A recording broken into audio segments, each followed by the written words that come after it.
ఈ పెద్ద సెట్లో ఈ దీంట్లో ఉన్నటువంటి పెద్ద గీతని మళ్ళీ ఐమూలగా కలపాలి. జాగ్రత్తగా గుర్తుంచుకోండి, ఐమూల అంటారు దీన్ని. అయిందా? మళ్ళీ ఇక్కడి నుంచి ఇక్కడికి ఇలా కలిపేశారు.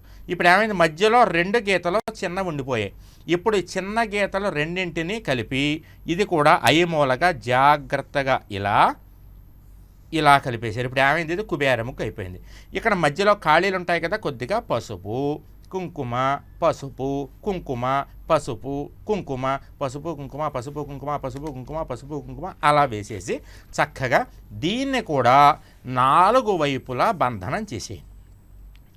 ఇది కూడా ఇలా 4 వైపులా ఖచ్చితంగా బంధనం చేసేయవలసిందే. ఇలా చేసి ఇలా మీరు మామూలు కుబేర ముగ్గు వేసేసి వదిలేస్తే మీకు ఫలితం సంపూర్ణంగా రాదు.